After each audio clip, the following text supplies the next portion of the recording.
नमस्कार, Haryana at 9 PM news channel में आप सभी का स्वागत है। आइए आपको कराते हैं खबरों से अपडेट। School update. 10 फरवरी वीरवार से हरियाणा में सभी कक्षाओं के लिए खुलेंगे विद्यालय। शिक्षा मंत्री पूरी क्षमता के साथ खुलेंगे विद्यालय।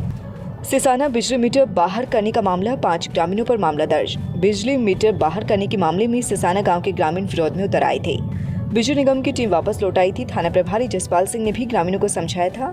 कई बार ग्रामीणों व अधिकारियों की बैठक हो चुकी थी, लेकिन बिजली मीटरों को बाहर करने में निगम को सफलता हाथ नहीं लगी, जिसके चलते खरकुदा बिजली निगम की एसडीओ नीरज कुमार ने गांव के 5 ग्रामीणों पर सरकारी कार्य में बाधा डालने, लेबर के साथ झगड़ा करने और धाराओं के तहत मामला दर्ज किया गया है। सिसाना गाँव की जिन 5 ग्रामीणों पर मामला दर्ज किया गया है, उनमें संदीप, मंजीत, देवेंद्र, कप्तान व सुनील के नाम शामिल हैं। पुलिस मामले की जाँच कर रही है। इसमें हमें बिजली विभाग की तरफ से एक लेटर प्राप्त हुआ था कि गांव के में संदीप, मंजीत, देवेंद्र और कप्तान और सुनील 5-6 व्यक्ति हैं, जिनको जो ठेकेदार द्वारा मीटर लगाए जा रहे हैं, उनका उन्होंने विरोध किया और उनको काम करने में नहीं दे रहे। इसके बारे में उन्होंने लास्ट वीक जाकर भी कुछ लोग गाँव को समझाया था, लेकिन उन्होंने अपना मीटर लगाने की उनको दे दी थी। और आज फिर उन्होंने हमारे को यही मतलब दिक्कत पैदा करी है और सरकारी काम में बाधा डालने के खिलाफ उनके खिलाफ मुकदमा दर्ज कर दिया गया। Haryana cabinet meeting. Haryana cabinet की बैठक में क्या क्या हुए फैसले, देखिए पूरी लिस्ट। कुल 28 एजेंडा कैबिनेट में रखी गई। हरियाणा विधानसभा का बजट सत्र 2 मार्च से शुरू होने का प्रस्ताव पास किया गया। ये प्रस्ताव अब महामहिम राज्यपाल और विधानसभा स्पीकर भेजा जाएगा। हरियाणा गैरकानूनी धर्मांतर रोकथाम विधेयक 2022 को कैबिनेट ने मंजूरी दी। अब विधानसभा में पेश किया जाएगा विधेयक। कैबिनेट के निरसन विधेयक 2021 को मंजूरी। राजस्व एवं आपदा प्रबंधन विभाग के उन 20 अधिनियमों को निरस्त किया जाएगा जो अब उपयोग में नहीं। शाहबाद शुगर मिल को KLPD एथनॉल प्लांट की स्थापना के लिए 8.92 करोड़ रुपए की मंजूरी। जबरदस्ती शादी कराना भी धर्मांतरण की कैटेगरी में है। 20 साल पहले की सुविधाएं लागू रहेंगी। धर्मांतरण रोकने के लिए सख्त अधिनियम बनाया। चंडीगढ़ कैबिनेट की बैठक के बाद मुख्यमंत्री मनोहर लाल की प्रेस कॉन्फ्रेंस। 2 मार्च से शुरू होगा विधानसभा का बजट सत्र। कैबिनेट की बैठक में 28 एजेंडों पर चर्चा हुई। आजादी से पहले के कानूनों को खत्म करेंगे। जिन कानूनों की उपयोगिता खत्म हुई वे खत्म होंगे। हरियाणा में धर्मांतरण को कानूनी रूप से रोक रही हैं। जबरदस्ती शादी कराना भी धर्मांतरण की कैटेगरी में है। 20 साल पहले की सुविधाएं लागू रहेंगी। धर्मांतरण रोकने के लिए सख्त अधिनियम बनाया। परिवार पहचान पत्र से गरीबों को दे रही हैं। हरियाणा में सबसे ज़्यादा पर 2500 पेंशन दे रहे। हरियाणा में धर्मांतरण को कानूनी रूप से रोकना है। चुनावी राज्यों में भी प्रचार के लिए गया हूं, मुख्यमंत्री। पंजाब डिस्टिलरी नियम हरियाणा राज्य में लागू। नया नियम 16B जोड़ा गया। इससे डिस्टिलरी में स्पिरिट के बाहर जाने के मापन के लिए फ्लो मीटर लगेंगे। निजी जमीन पर बनी किसी इमारत को 20 साल तक परिवार क्लेम कर पाएगा। इससे पहले किसी भी इमारत या इंफ्रास्ट्रक्चर पर परिवार का क्लेम नहीं होगा। मंत्रिमंडल की बैठक में मुख्यमंत्री परिवार समृद्धि योजना की SOP को लागू करने की मंजूरी। इस योजना में अब केंद्र सरकार की 5 योजनाओं को सम्मिलित किया गया। हिमाचल प्रदेश और हरियाणा सरकार के बीच आदि बद्री बांध के निर्माण के MOU को एक्स पोस्ट फैक्टो स्वीकृति। हरियाणा पुलिस कांस्टेबल और महिला कांस्टेबल दुर्गा शक्ति में दोबारा PMT की प्रक्रिया शुरू हो गई। इसमें केवल 200 अभ्यर्थी ही योग्य पाए गए, जबकि 2200 अभ्यर्थियों ने दोबारा शारीरिक मापदंड की परीक्षा दी। यह प्रक्रिया कोर्ट के आदेश पर शुरू की गई थी। इस प्रक्रिया के दौरान अभ्यर्थियों ने हाइट बढ़ाने के लिए ऐसे अजीबोगरीब तरीके ढूंढे जिन्हें देखकर हर कोई हैरान था।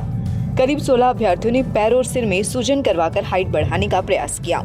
इसके लिए सिर पर लोहे से हल्की चोट मारी और पैरों को डंडों से पिटवाकर हाइट बढ़ाई, जबकि 4 महिला अभ्यर्थियों ने बालों में क्लिप लगाकर हाइट बढ़ाने का प्रयास किया, परंतु आयोग ने उन्हें पकड़ लिया। हालांकि इनको चेतावनी देकर छोड़ दिया गया। पुलिस की नौकरी की चाह, अजीबोगरीब तरीके से बढ़ाई हाइट।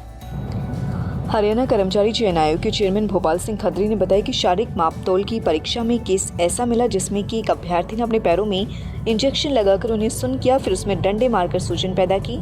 जब हाइट मापने वाले यंत्र पर चढ़ा तो उसके पैरों की जांच की गई तो सूजन दिखाई दी। इससे वह अयोग्य हो गया। इसी प्रकार से बालों में वैक्स लगाकर एक अभ्यर्थी आया था। वैक्स के साथ एल्फी लगाई हुई थी। हाइट पिछली बार से 3 पॉइंट बढ़ रही थी। जांच के बाद भेद खुल गया। पूछताछ में उसने पूरी कहानी बयान कर दी। एक अभ्यर्थी ने अपने पैरों के तली के नीचे मिट्टी और फेविक्विक लगाई हुई थी। जब हाइट मापी गई तो आयोग ने उसकी जांच की। जांच के दौरान यह बात सामने आई। हाइट जांच के दौरान एक युवक ने बालों पर विग लगाकर अपनी हाइट बढ़ाई हुई थी। जांच में वह भी पकड़ा गया, जबकि दूसरे युवक ने सिर पर लोहा मारकर हल्की सूजन लाई, वहीं एक युवक ने अपने सिर पर कंघी मारकर सूजन लाई, उसका भी भेद खुल गया। हरियाणा का करीब 160 किलोमीटर तक का एरिया मुंबई एक्सप्रेसवे का हिस्सा बनेगा। दिल्ली मुंबई एक्सप्रेसवे में पड़ने वाले हरियाणा को 160 किलोमीटर के क्षेत्र में अनेक सुविधाएं उपलब्ध करवाई जाएंगी। इनमें ऐसी सुविधाएं होंगी जिनसे यात्रा करने वाले लोगों को काफ़ी लाभ होगा। इनमें रिजॉर्ट, रेस्टोरेंट, डॉर्मेट्री, अस्पताल, food court, petrol pump, parking तथा गैराज जैसी सुविधाएं शामिल होंगी ताकि दिल्ली मुंबई एक्सप्रेसवे पर यात्रा करने वाले लोगों पर हरियाणा अपना विशेष छाप छोड़ सके। यही नहीं, commercial space of logistic park भी होंगे। इस एक्सप्रेसवे पर दुर्घटना के पीड़ित व्यक्तियों को जल्द से जल्द नज़दीकी अस्पताल में पहुंचाने के लिए हेलीकॉप्टर एम्बुलेंस सेवा भी उपलब्ध करवाई जाएगी। नई दिल्ली से लेकर हरियाणा होते हुए मुंबई तक जाने वाला देश का सबसे लंबा हाईवे इसी वर्ष जनता को समर्पित किया जा सकता है। केंद्र सरकार के सबसे महत्वाकांक्षी प्रोजेक्ट दिल्ली मुंबई एक्सप्रेसवे पर 95,000 करोड़ रुपए की लागत आने का अनुमान है। इस हाईवे से देश के कई राज्यों का सीधा जुड़ाव होगा और उस पर यात्रा बेहद ही सुगम होने का दावा किया जा रहा है। केंद्र सरकार का मानना है कि इस हाईवे के निर्माण से दिल्ली व हरियाणा से मुंबई पहुंचने का टाइम 24 की बजाय 12 घंटे हो जाएगा। बिना किसी टेंशन के इस हाईवे पर यात्रा की जा सकेगी। यह अलग बात है कि देश के सबसे बड़े व खूबसूरत हाईवे पर यात्रा करने के लिए वाहन मालिकों को टोल टैक्स भी चुकाना होगा। इसके बावजूद लोगों में इस हाईवे को लेकर उत्साह देखा जा रहा है।